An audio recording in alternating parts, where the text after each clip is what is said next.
business hub. I request everyone to share this number 1930.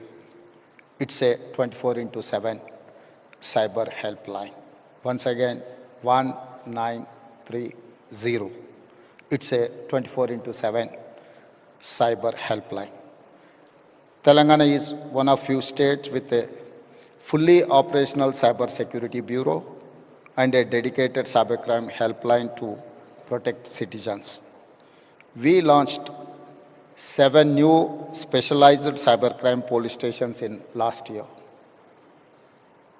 I congratulate the DGP and Director of Cyber Bureau for creating these facilities.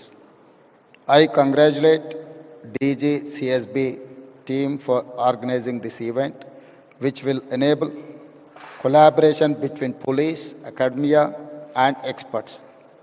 Let us work together to make Telangana a cyber safe state. మిత్రులారా, ఈరోజు ఈ కార్యక్రమం అత్యంత కీలకమైన కార్యక్రమం. ప్రపంచంలో నేరాల రూపు విధానం చాలా వేగంగా మారుతుంది. ఈ వేగంగా మారే విధానంలో మన యొక్క పరిపాలన విధానాలను మార్చుకొని సమాజంలో వస్తున్న సవాళ్ళను ఎదుర్కోవడానికి అవసరమైన అన్ని ప్రణాళికలు మనం సిద్ధం చేసుకోవాలి. ఒకప్పుడు దేశంలో కానీ ప్రపంచంలో కానీ తీవ్రమైన నేరాలు, మర్డర్, రేప్ని మనం అత్యంత తీవ్రమైన నేరంగా చూసేది. అదేవిధంగా దోపిడీలు చేయాలి అంటే నేరగాళ్ళు మన ఇంటికి రావాలి, మన తలుపులో మన కిటికీలో బద్దలు కొట్టాలి, మన ఇంట్లోకి రావాలి, మన త్రిజోరీని పగలగొట్టి తీసుకెళ్ళాలి. కానీ ఈరోజు త్రిజోరీ ఆర్ ట్రెజరీ అనే పదానికే డెఫినేషన్ మారింది. ఈరోజు మన త్రిజోరీ, మన ట్రెజరీ మన కంప్యూటర్ లేకపోతే మన మొబైల్. సో మన కంప్యూటర్ని, మన మొబైల్ని మన ఇంటికి వచ్చి ఎత్తుకెళ్లాల్సిన పని లేదు. వాళ్ళు ఎక్కడున్నా కూడా they can enter in to your computer or otherwise your mobile. మీ త్రిజోరీలో, మీ ట్రెజరీలో ఉన్న ఎలాంటి ఖజానానైనా దొంగతనం చేయడానికి నవడేస్ సైబర్ క్రైమ్ అనేది ఈ నేరాల రూపు మారింది. ఈ నేరగాళ్లను పట్టుకోవడానికి అవసరమైన విధి విధానాలను రూపొందించుకోవాల్సిన అవసరం ఉన్నది.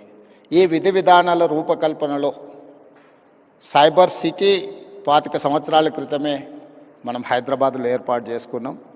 ఈరోజు సైబర్ నేరాలను నియంత్రించడానికి కూడా ఈ దేశానికి ఆదర్శంగా మొదటి స్థానంలో తెలంగాణ రాష్ట్రం ఉన్నది. మా పోలీసు అధికారులు ప్రత్యేకమైన నిరంతర కృషి చేయడంతో ఈరోజు దేశంలోనే సైబర్ క్రైమ్ను నిరోధించడంలో తెలంగాణ రాష్ట్ర పోలీసు విభాగం ముందు భాగాన నిలబడ్డది. ఇది మేము చెప్పడం కాదు, కేంద్ర ప్రభుత్వమే గుర్తించి మా అధికారులను అభినందించింది. కానీ ఇది సరిపోదు. ఈరోజు జరుగుతున్న నేరాలు ప్రతిరోజు, ప్రతి గంట, ప్రతి నిమిషం కాదు, ప్రతి సెకండ్ సైబర్ నేరాలు జరగడానికి అవకాశం ఉంది.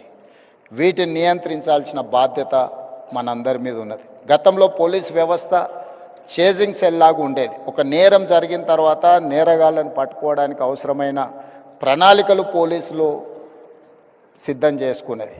కానీ ఈరోజు నేరం జరిగిన తర్వాత పట్టుకోవడం అనేది సైబర్ క్రైమ్లో అంత ఆశామాసిగా లేదు.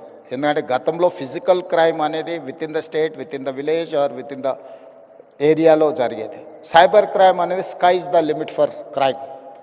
ఏ దేశంలో అయినా ఎక్కడైనా ఉండి ఏ నేరమైనా చేయొచ్చు. ఆ నేరం ఎక్కడి నుంచి జరిగింది కనుక్కోవడం ఒక ఇబ్బంది అయితే, నేరం చేసిన వాళ్ళని గుర్తించడం రెండవ ఇబ్బంది అయితే, నేరం చేసిన వాళ్ళని పట్టుకొని శిక్షించడం మూడవ ఇబ్బంది.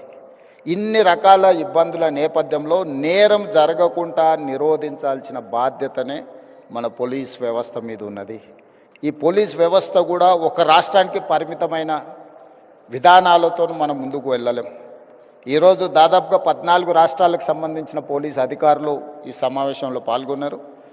దేశం మొత్తం ఒక యూనిట్గా ఈ సైబర్ క్రైమ్లో పనిచేయాల్సిన అవసరం ఉన్నది. కోఆర్డినేషన్ కూడా చాలా అవసరం ఉన్నది. ఈరోజు సోషల్ మీడియాలో వస్తున్న డీప్ ఫేక్ న్యూస్ సమాజంలో చాలా వైషమ్యాలను రెచ్చగొట్టడానికి ఉపయోగిస్తున్నారు.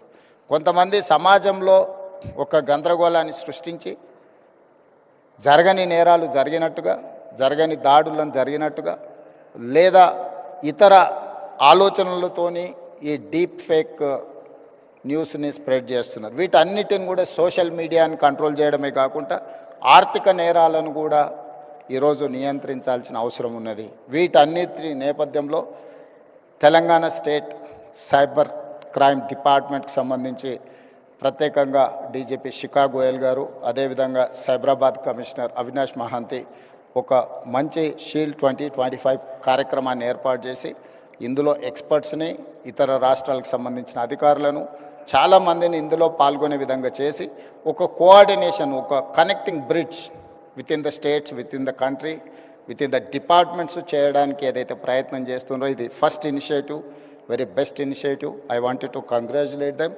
అండ్ మీరు అందరూ కూడా సహకరించండి. తెలంగాణ రాష్ట్రం భవిష్యత్తులో కూడా దేశానికే రోల్ మోడల్గా నిలబడుతుంది.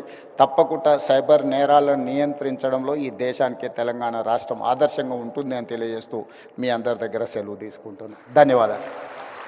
Thank you.